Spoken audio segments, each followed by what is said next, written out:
Hello, everyone. This is Barbara Humpton, CEO of Siemens USA, and thanks for listening to The Optimistic Outlook.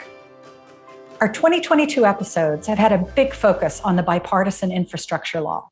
And I know something our team is really excited about is the law's emphasis on transitioning the country to electric vehicles. Electric mobility represents a significant step towards decarbonizing the economy. And so, how do we make this transition happen faster? At Siemens, we think one big part of the answer is building a national EV charging network. In fact, if you go back a few episodes to the one called Inside a New EV Charging Breakthrough, we gave you a look at an exciting announcement we made with green construction technology company called Nexi. Together, we've created a sustainable EV charging concept that can scale quickly at parking lots and buildings as we work to build a national EV charging network. I'll now share with you a more recent announcement. Our financing arm, Siemens Financial Services, has committed to invest in Electrify America, the largest open, ultra-fast EV charging network in North America. So what I want to do in this episode is take you where the action is to shape our electric future. I'm going to bring you inside an event we hosted recently with United for Infrastructure at our EV charging manufacturing hub in Wendell, North Carolina.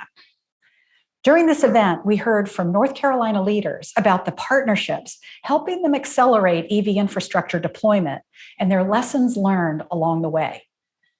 This discussion has a North Carolina focus, but the topics covered here are applicable everywhere as funding from the bipartisan infrastructure law now reaches state and local governments. We kicked things off with video comments from Federal Transit Administrator Nuria Fernandez. This was followed by discussions with North Carolina Congresswoman Deborah Ross and North Carolina Governor Roy Cooper. I then had a chance to join a moderated discussion with Brian Savoy and Charles Lattuca. Brian is the Chief Strategy and Commercial Officer for Duke Energy. They're headquartered in Charlotte, North Carolina, with electric utilities serving more than 8 million people in 6 states. And Charles is the president and CEO of GoTriangle, which provides bus services in North Carolina's Research Triangle region. We heard the governor call this, quote, the most transformational period of our lifetimes when it comes to infrastructure. He added, we have an opportunity to do this now in a time where we can take advantage of clean air and energy, when we can build and invest in infrastructure in a more resilient way. Governor Cooper made a connection between electric mobility and North Carolina's goals to drastically reduce carbon emissions by the end of this decade. And in making the case for climate action, we heard the governor emphasize not just the urgency, but the business case, a business case that our Wendell facility showcases.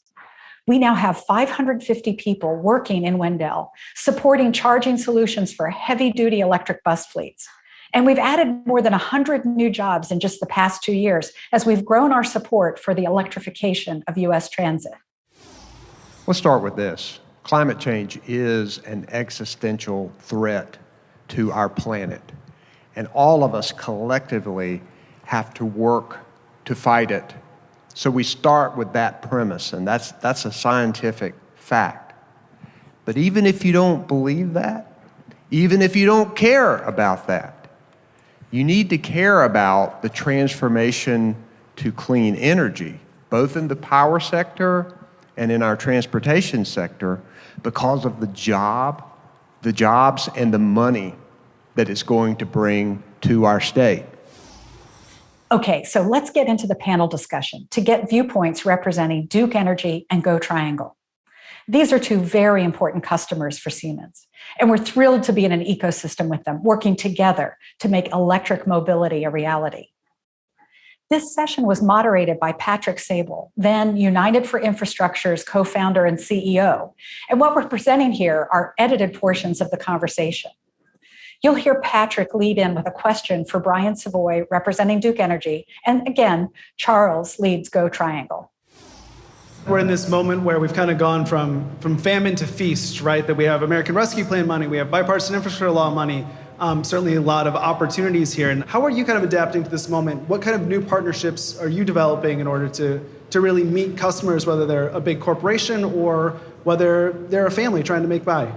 We serve millions of customers in the Southeast, and most in the North Carolina rely upon us to deliver reliable, affordable, clean energy each and every minute of the day.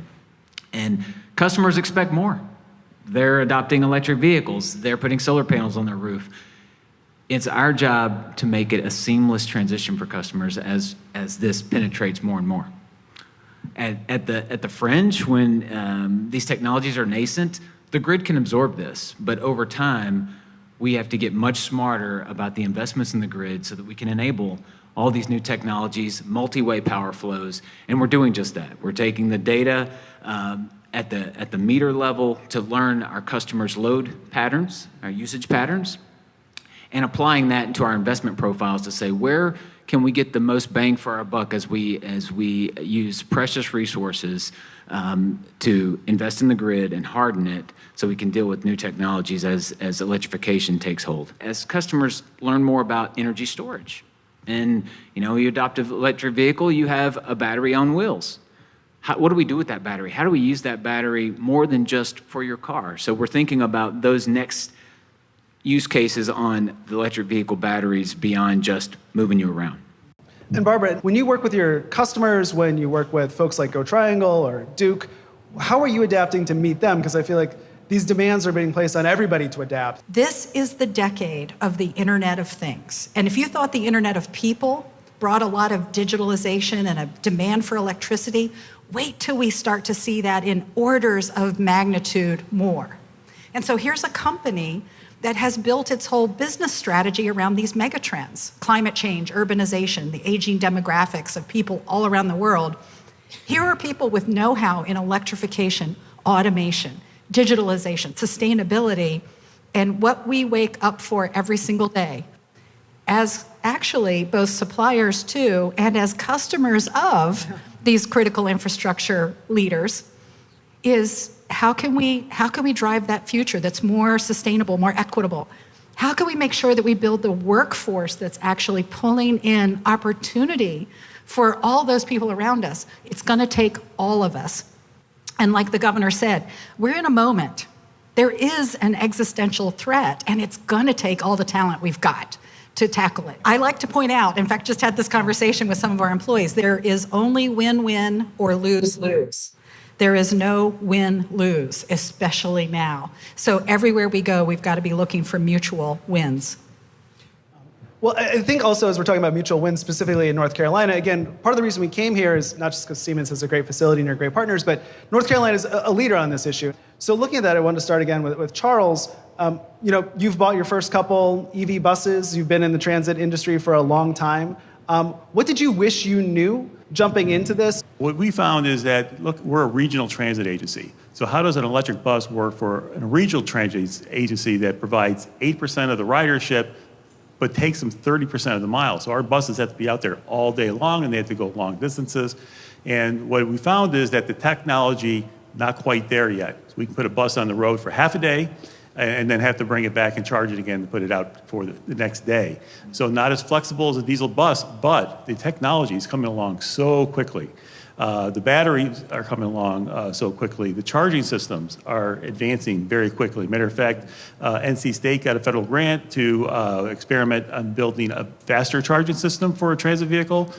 We offered them one of our buses so they can practice their charging system on our bus. I hope the bus survives the experiment. But I got to tell you, we're at 3 more buses on order. All the other transit agencies have buses on order. The EV fleet is growing in the Triangle. And we really hope in the next 2 years, and I'm sure it will happen, the next 2 or 3 years when we order our next bus, that the technology will be there to put a bus out there all day long and have more flexible charging options that they can charge along the road as they travel. So looking forward to all that, and also the great technology that they're creating here at Siemens. Breaking in here again for just a second, you're about to hear Patrick with a question for Brian. Patrick points out that North Carolina has very ambitious goals to reduce carbon emissions. Brian then helps us understand the role of Duke Energy in making these goals a reality. Are there any lessons learned that you could share with other utilities, other states that are going to eventually have to go down the road that Duke's going down right now? One thing that comes to mind is the grid readiness to enable renewables at scale, right?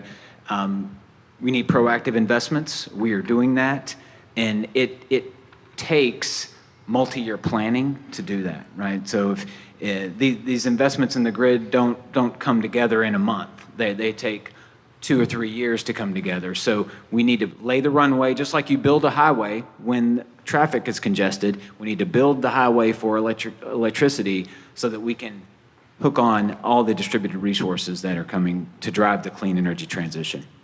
And Barbara, clearly you have a big commitment to the state. Again, we're sitting in one of your facilities. So you have a lot of experience with North Carolina policy on a very practical level, but also you work across the United States, and Siemens, as a global corporation, also is learning lessons from everywhere. So what can other states and localities do to kind of mirror or build on North Carolina's work? When you look across the country, some of this is first experimenting, putting together the partnerships that are going to be able to try something and get it going. Go Raleigh, and getting those first buses out is key to learn the lesson and be prepared on Rev 2. Now, share the lesson. Recently, I had the opportunity to meet with Mayor Landrieu, as he is, really, he's crossing the nation, talking to all of us about how the federal dollars are going to roll out. And what I think I'm seeing in states across the country is networks within the state, but also regionally, to try to help each other take best advantage of the dollars that are coming through. One of the best ideas is to take advantage of areas where someone else has solved the problem, figured out how to integrate technology, see if you could get with them and find out what kind of contracting vehicles they're using. Because some of this is just, it's not only knowing that it exists, it's knowing how to get to it. Now, every state has its own regulatory framework. But I'll tell you, we at Siemens are going to take this really seriously. We're going to take every step we can. We've got to press the easy button. Down the line again with Charles, we talk a lot about these big picture ideas around, climate and all these things, which are fantastic. But how does this actually help somebody get to school or make sure that they have the economic opportunity, that they don't have to own a car, or they have the opportunity to have a more flexible life? In many ways, having more bus fleet, having a better bus fleet that's more cost effective to use, that means we can provide more service. If it costs me less money to run a bus, I can provide more service on the road. We're all, I would say, hell-bent on making sure that we provide that service, and we're looking at expanding our services, right? So we're building new types of transit systems. We're going to build commuter rail. We're going to build bus rapid transit systems. And I think there's a role for electrification in all of these new systems to play, and that we look forward to what technology is going to bring us. Because, at the end of the day, while we may want a new train, we would love that train to be a clean energy train if it's possible. The fact that if you're waiting at a bus station, there aren't diesel fumes. I heard somebody say the other day to me, and I forgot what meeting it was, but, we put school children, have them board buses. They're all gathered together, and they call them diesel farms. So we, expose our children to these diesel farms, those fumes, and, what sense does that make? So, the technology, as it advances, it's going to be more accessible, and school districts are going to be able to afford to buy more electric buses, too.